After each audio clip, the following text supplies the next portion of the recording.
We are an unusual entity, not only at VCU, but within the country. There have only been a handful of state legislatures across the country that had the foresight to anticipate the aging of the state's population. And Virginia was one of those states. In 1978, the General Assembly enacted in the Code of Virginia the Virginia Center on Aging and placed us at VCU. And they gave us in the Code of Virginia a very specific mission. They reduced to interdisciplinary studies, interdisciplinary research, and interdisciplinary information resourcing and sharing. So we have been from the get-go interdisciplinary, or the current terminology is interprofessional. So we've been charged with doing these things, and over the years we've enacted a number of initiatives in Virginia, the first evers. We have conducted training. We're now directing the Virginia Geriatric Education Center, and there's a lot more. We continue to have money that allows us to provide training across the Commonwealth to agencies who are training people to get into the field of aging, or people who are already in their own field. Let's say they work in protective services, or they work in parks and recreation, or they work in disabilities, but they don't have the geriatric expertise.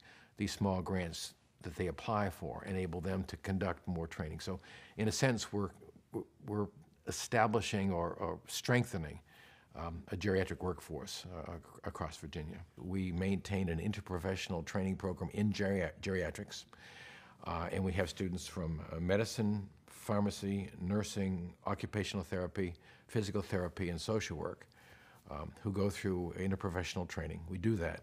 But it's not the traditional thing of getting the degree when you end. It's a pre-professional training program. The General Assembly in 1982 charged us with the responsibility of administering the Alzheimer's and Related Diseases Research Award Fund. It's called ARDRAF, A-R-D-R-A-F.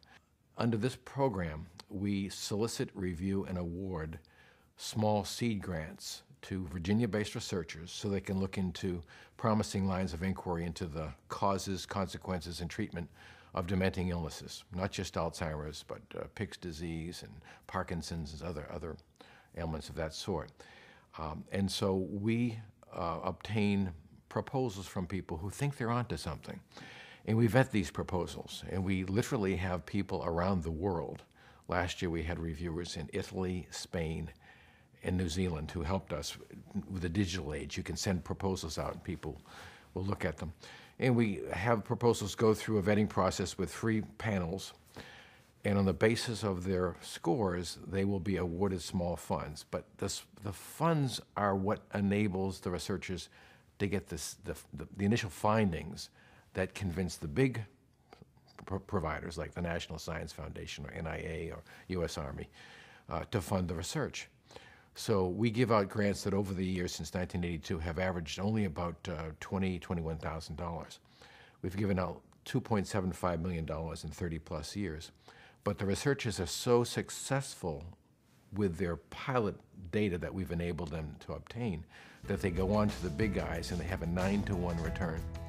So $2.75 million given out, $24.7 million come back so far.